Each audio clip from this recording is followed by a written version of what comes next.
Savitri silks చేనేత వస్త్రాల అద్భుత ప్రపంచం. సంప్రదాయం స్టైల్ ఒకే చోట. భైరవుడి గుడికి దండం పెట్టుకుని వెళ్ళినోళ్ళు అమ్మవారి గుడి పెట్టి ఏం చేస్తా ఉంటారా? గుడికి వచ్చిన వాళ్ళు గొంతు కోసేద్దామని ప్లాన్ వేశారా? మీ ఊళ్ళో ఎగిరే కాకి కూడా మా ఊరు అమ్మవారి జాతరలో కనిపించకూడదు. అయ్యా ట్రావెల్స్ బాయ్ లోపల వెయిట్ చేస్తున్నాడు. ఇంట్లో అందరూ బాగున్నారా? అందరూ బాగున్నారా? ఎలా ఉన్నారు బాయ్? అయ్యా నమస్కారం. ఉండు నేను పిలుస్తాను. అమ్మ నాయనా శివా, మీ నాన్న బయటకెళ్లారు, వచ్చి టిఫిన్ తినండు.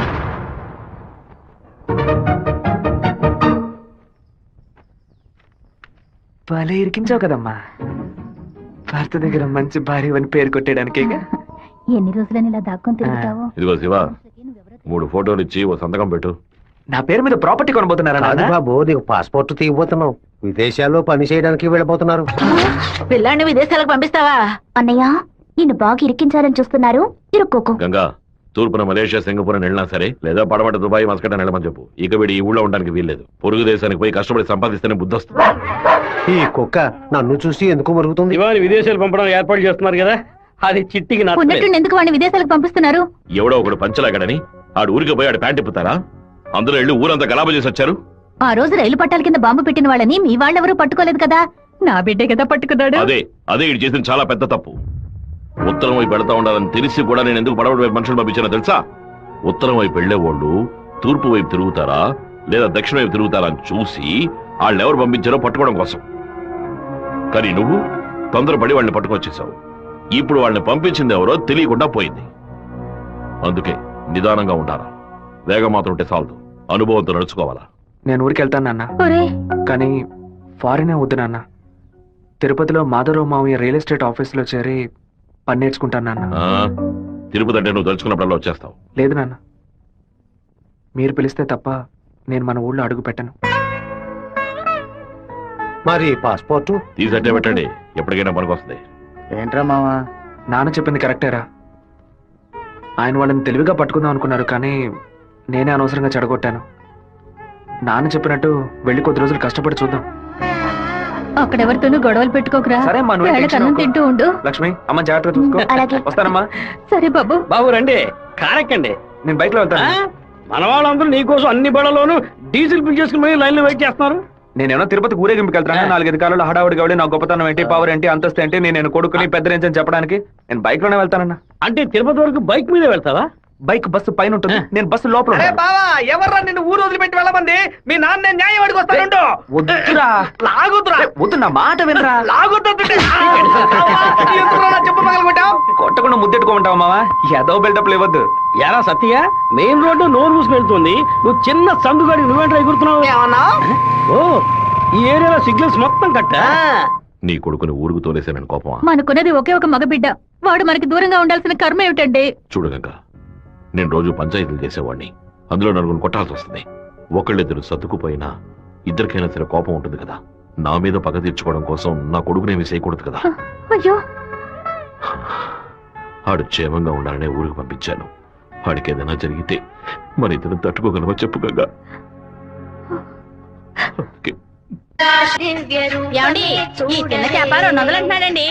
పర్వాలేదు, కొనేవే.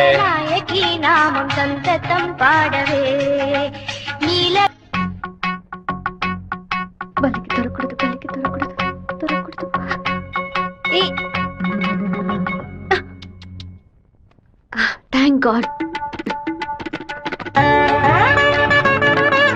వెళ్ళొస్తాను మావయ్య. జాగ్రత్తగా వెళ్ళిరామా. పిల్లల్ని స్కూల్లో దించేయమ్మా. జయంతి ఎన్ఎస్ఎస్ క్యాంప్ లోనే సెటిల్ అయిందా? నేను అక్కడే ఉండని, నువ్వు ముందే.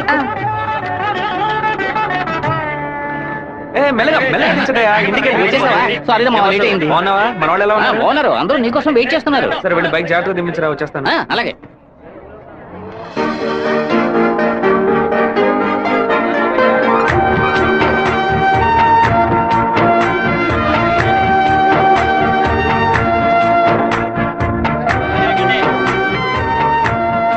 హలో, నువ్వు రాధికే కదా? నేను శివాని. చిన్నప్పుడు అశోక్ విద్యాలయ స్కూల్లో నువ్వు 5th క్లాసు, నేను 8th క్లాసు, గుర్తులేదా? നിങ്ങൾ പറയുന്നത് മനസ്സിലായില്ല. నువ్వు ఆ ఫారం కూడా రాధికవేగా? എന്താ അത്? നിങ്ങളതോ തപ്പ പറയുന്ന മാത്രം ഉണ്ട്.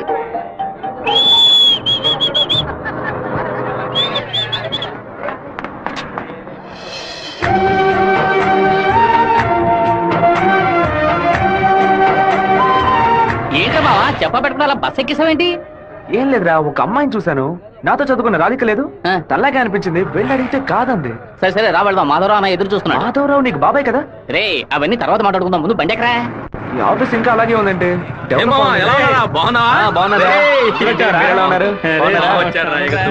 మామయ్య ఎలా ఉన్నావు? లోనికి రా. ఏమైంది మామయ్య? లోనికి రా ఏమైందో చెప్పు. రై, ఇక మీద నన్ను మామ అని పిలవద్దు, అన్న అని పిలవాలి. రే మామయ్య ఏమైందిరా నీకు? అవునరా, ఇందాక ఏ మామ అన్నావు, ఇప్పుడు రే మామ అంటున్నావు, ఇంకా సేపు ఆగితే నీవో మామ అంటావు. ఇదిగో చూడు, ఇక్కడ నేను ఓనర్, నేను వర్కర్వే. పిలిస్తే అయ్యగారని పిలువు, లేదంటే అన్న అని పిలువు. అయితే అతను వదిలేని పిలవనా? నా కాపురంలో నిప్పులు పోయికురా, దాని ముందు కావాలంటే మామయ్య అని పిలువు. ఇదిగో అన్న 7 గంటల డాక్యుమెంట్స్ ఇచ్చాడు. బాబాయ్ అన్న అని పిలిచే సన్నాస్తురా నువ్వు. మావయ్యని అన్నయ్య అని పిలవబోయే వెధవరా నువ్వు. నువ్వు పెద్ద మూర్ఖుడు. ఊరుకున్నాం, ములక్కాన్నాం. రే, ఇక్కడ నాకంటూ ఒక మర్యాద క్రియేట్ చేసుకున్నాను రా. ముందెళ్ళి పని నేర్చుకోరా. సరే నువ్వు వచ్చే. ఊళ్ళో ఉన్నప్పుడు కుర్ర కుక్కలతో కలిసి ముందు కొట్టడం ఎంత పెద్ద తప్పు ఇప్పుడు కదా నాకు అర్థమై వస్తుంది. వీరభద్రం గారు బడి తాలూకు లెక్కలు తీసుకొని రమ్మన్నారు, వెంటనే రమ్మన్నారన్నా. చివరి మధ్యలో వచ్చే పెట్టవా? దొండపోతు 32 లక్షలకి ఈ తండ్రి ఓకే అయిందరా. కాస్త ఎక్కువ అనిపిస్తాను తమ్ముడా. ఏం సుబ్బారావు, అయ్యా మన సుబ్రహ్మణ్యం గారు ఇల్లు కట్టారే, దానికి ఎంత ఖర్చు అన్నారు? 1100 స్క్వేర్ ఫీటు 8 లక్షలు అయింది అన్నాడు. అయితే 2000 చదరపు అడుగులకి ఇంచుమించు 30 లక్షలు కదా అవ్వాలి. ఇల్లు అంటే ఏదో అందం చందం అని పై ఖర్చులు ఉంటాయి, ఇది వరుసగా గదుల్లో కట్టడమే కదా. కాంట్రాక్ట్ తీసుకుంటే పెద్ద కంపెనీ అయితే వెండితో తలుపు చేసి బంగారపు తాళాలు ఇస్తాడా ఏంటి? ఆడ కాంట్రాక్ట్ అది మనకేం వద్దని చెప్పు, మనం వేరే మేస్త్రిని పెట్టి కట్టిద్దాం. వాడు కోర్టు గిట్టు అనేది ప్రాబ్లం పెడితే కోర్టుకి వెళ్ళి అక్కడే సంసారం చేస్తాడా ఏంటి? ఆడు బయటికి రావాలిగా. గుమ్మం గడే పడుకోబెట్టి గుణపం వేసాయం. ఆ కాంట్రాక్ట్ రమ్మని చెప్పు. అలాగేనా? ఈడు నిజంగానే మంచోడా లేదా అలా నటిస్తున్నాడా అని నాకు ఎందుకు అనుమానంగా ఉంది. ఈడి మీద ఒక కన్నేసి ఉంచండి. దుండపోతా నీకు పంచ అవసరమా? స్కూల్ లెక్కల నుంచి సున్నం పోస లెక్కల వరకు వాడిని చూపించాలా? ఓ 50,000 ఓట్లు నాకు వెయ్యమని చేయి చూపించి వెళ్ళిపోయాడు. అందరికి మీటింగ్లు పెట్టి గొంత చిరిగాయలు ఆరించి ప్రతి ఇంటికి వెళ్లి ఓటు అడిగి వాడు ఇచ్చిన కుళ్ళిపోయిన గంజిని పులిసిపోయిన పాయసాన్ని ఆ టైంలో తాగి ఇంటికి వచ్చి నోట్లు చేయి పెట్టి వాంతి తీసుకుని నేనే కదా. వీరభద్రాన్ని లేపేస్తే పోతుంది. లేపేస్తావా? 5 లక్షలు ఇస్తాను. బయట 10 లక్షల కారు ఉంది, అది కూడా ఇస్తాను. లేపేస్తావా? నేనా? నీ వల్ల కాదు కదా. దొండపోతా వీరభద్రానికి ఎదురు తిరగమంటే వెనక తిరిగి అందరూ పారిపోతున్నారు. కుక్క పని చేసి బోరు కొట్టిపోయిందిరా. ఇక మీద నక్క పని చేయటమే బెటర్. వీరభద్రం కాంట్రాక్టర్ చూడగానే నరుకుతా చంపుతా అని డైలాగ్లు మాట్లాడతాడు. దాన్ని యూజ్ చేసుకుని మన రామగిరి రామరాజుతో కాంట్రాక్టర్ ని లేపేద్దాం. ఆ హత్య చేసింది వీరభద్రం అని చెప్తాం. వాడు ఇప్పుడు అలాంటి పనులు చేయట్లేదన్నా. కొడుకు పోయిన దగ్గర నుంచి అవన్నీ వదిలేశాడు. కొడుకు పోతే ఆ లెవెల్ దిగలా అయిపోతాడు. అవును, శోకంలో కల్లా పెద్దది పుత్ర శోకం. ఆ వీరభద్రం గాడు 15 ఏళ్ల క్రితం వాడు అబ్బా పోయినప్పుడు ఏడ్చుంటాడు. వాడు అబ్బా తర్వాత వాడింట్లో చావలేదు కదా, అందుకే గంభీరంగా ఉన్నాడు. వాడు చతికిలు పడాలంటే వాడు కొడుకుని లేపేయాలి. వాడి కొడుకు ఇప్పుడు ఊళ్ళోనే లేడే, తిరుపతిలో ఏదో ఉద్యోగం చేస్తున్నాడంట. మన పని ఇంకా ఈజీ అయింది. రైట్, మన తిరుపతి ఓప్లేస్ గారికి ఫోన్ కొట్టు. ఎమ్మెల్యే ఫోన్ చేస్తున్నాడు. ఎలా ఉన్నావు ఓప్లేస్? సడన్ గా విషయం ఏంటి? ఫోన్ పెట్టేయన్నా, నేను చూసుకుంటాను. రై పీటర్ గారిని రమ్మను.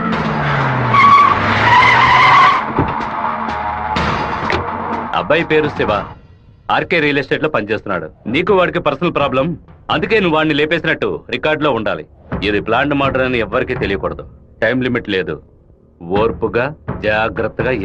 ఈ పని డబ్బు కోసం చేయట్లా, పేరు కోసం చేస్తున్నాను. మిస్ అవ్వకూడదు. డబ్బులు తీసుకోలేదా? ఎవరన్నా వాడు? ఎమ్మెల్యే రాజశేఖరం, ఆంధ్రాలోనే ఎక్కువ ఓట్ల మెజార్టీతో గెలిచిన వాడు. ఎప్పటికైనా మంత్రి అవుతాడు. ఓకేనా? మరి వాసు, శివన్ తీసుకుపోయి రేణుగుంట పక్కన ఉన్న మన లేఅవుట్ చూపించా. కుమారు, ఎయిర్పోర్ట్ పక్కన 4 ఫ్లాట్లు రీసేల్ కి వచ్చింది. మలేషియా నుంచి ఒక పార్టీ కొట్టడానికి వచ్చింది. చుట్టుపక్కల వాళ్ళకి తెలియదు బాక బేరం చేయబడతారు. ఎయిర్పోర్ట్ పక్కన ప్లాట్, రేణుగుంట ఎయిర్పోర్ట్ డెవలప్మెంట్ కి పక్కన ఉన్న ల్యాండ్స్ అన్ని గవర్నమెంట్ తీసుకుంటుందని విన్నాను. అది ఎక్కడ జరుగుతురా? రియల్ ఎస్టేట్ యూనియన్ చేత స్టాండర్డ్ తెప్పించాం కదా.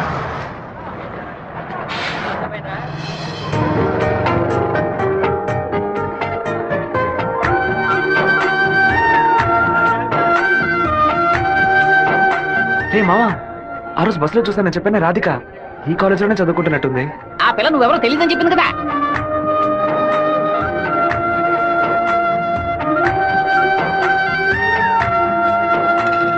ముస్టేసే స్టైల్ కూడా అలాగే ఉందిరా. ముష్టెత్తు గొడవలు రకరకాలు ఉన్నాయి, కానీ ముష్టేడు మాత్రం అందరూ ఒకే రకంగా వేస్తారా? ముస్టేడులో కూడా తేడా ఉంటుంది.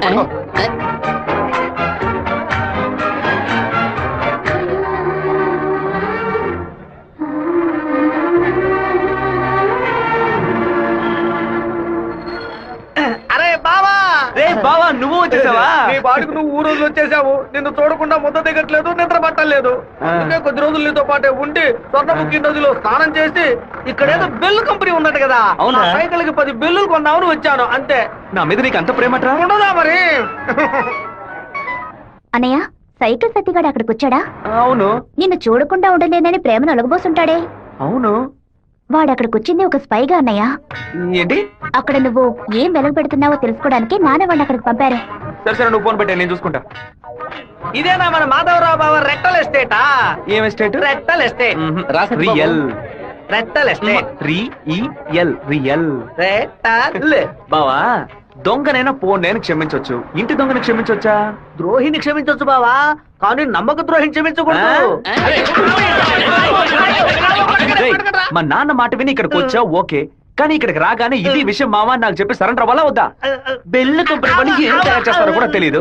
బెల్లు కొనడానికి వచ్చానని కహానీలు చెప్తావా? కంప్యూటర్ షాప్ కొని టీవీ కొంటావా?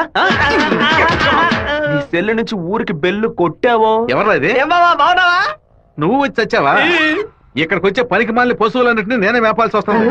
రేపటి నుంచి బస్తా తోడు ఎక్స్ట్రా తీసుకో. అలాగన్నా రేయ్, ఏంట్రా అన్నయ్య అని పిలుస్తున్నావు? ఆయన నీకు బాబాయ్ వరుస కదా. ఇక్కడ అన్ని కొంచెం తేడాగానే జరుగుతున్నాయి మావా.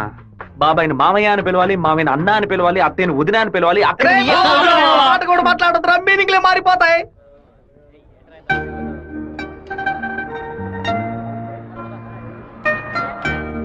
అరే బావా, బావ నేను ఆఫీసే కదా చూసుకోమన్నాడు, ఇక్కడుండి పరాకులు చూస్తావేంటి? ఆఫీస్ నే చూసుకుంటున్నాను. నేను ఏమన్నా వీపీలా కనిపిస్తున్నానా? ఇక్కడుండి ఆఫీస్ ఎలా చూసుకుంటావు? ఆఫీస్ లోపల నుంచి చూస్తే ఆఫీస్ కనిపిస్తుందా? కనిపించదు. ఇక్కడ నుంచి చూడు, ఆఫీస్ ఎంత క్లియర్ గా బాగా కనిపిస్తుందో.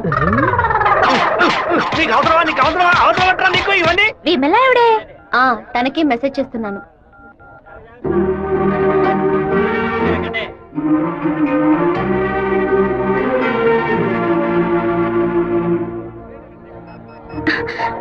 ఏ రాధిక, చెట్టును చూడొద్దు, ఆ పయ్య ఎత్తువంతానే ఎదురులా ఉన్నాడు.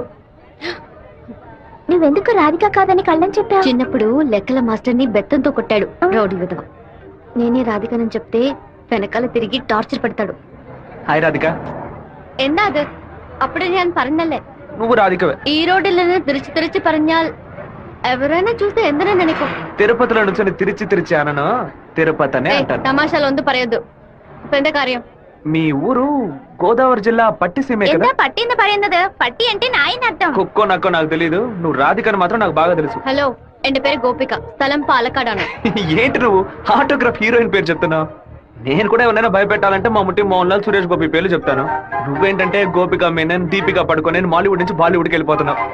నువ్వు అప్పట్లోనూ బొట్టు ఇదే స్టైల్లో పెట్టుకునేదానివి, ఇప్పుడు కూడా అదే స్టైల్లో పెట్టుకున్నావు.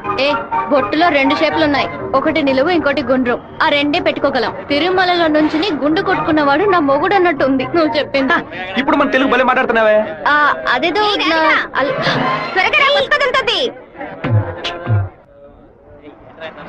Hand bar bend అయిపోయిందే. వెంటనే తీసేస్తాను. అలవాటు ఇంకా మీరు మానుకోలేదా? అయ్యో,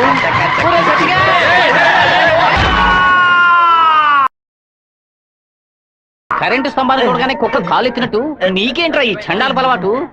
బంగారు లక్ష్మి క్లినిక్. ఈవిడ బంగారం లాంటి డాక్టర్ రా. రండి. ఏంట్రా ఆ డాక్టర్ దగ్గర తీసుకొచ్చారు? మీకేమిటి ప్రాబ్లం? దెబ్బ తగిలిందండి. ఎక్కడ దెబ్బ తగిలింది? ఎప్పుడు సైకిలోనే వచ్చి గుద్దుతాడు, ఎప్పుడు పంచర్ అయ్యేది. ఇప్పుడేమో ఒక కార్ రోడ్ కంట్రోల్ లేకుండా నన్ను గుద్దేసి టైర్ పగిలిపోయిందమ్మా. అప్పుడు మీరు పంచర్ కొట్టు కదా వెళ్ళాలి. డాక్టర్ల దగ్గర, లాయర్ల దగ్గర దేన్ని దాచకూడదు, ఓపెన్ గా ఉండాలి. ఓపెన్ చేస్తే మీరు బెదిరిపోతారు డాక్టర్. ఏమిటి, చేతికి దెబ్బ తగిలిందా, కాలుకి దెబ్బ తగిలిందా? ఎక్కడ దెబ్బ తగిలినా లోపలికి వెళ్ళి ఎక్కడ దెబ్బ తగిలింది అందుకే నేను అప్పుడే చెప్పాను. And for more videos, please subscribe to iDream channel. Subscribe to iDream Media. Please subscribe to iDream. Please subscribe to iDream. Please subscribe iDream. And please subscribe to iDream. For more videos, subscribe to iDream. please like, share and subscribe to the channel. Congratulations, iDream. Subscribe to iDream. Subscribe to iDream. So subscribe to iDream Media. iDream team andarki huge congratulations. Please subscribe iDream Media. Please subscribe to iDream. Subscribe iDream. Please subscribe to iDream. iDream అంటే నా కళల channel subscribe చేసుకున్న నోరు తిరుగుతలేదు. మీరైతే గంట గుర్తు కొట్టండి. For more such videos, please subscribe to iDream. Subscribe to iDream. Please subscribe to iDream. Please subscribe iDream Media. Please do subscribe to iDream. Please subscribe to iDream Media. For best entertainment and information, please subscribe iDream. And don't forget to subscribe to iDream.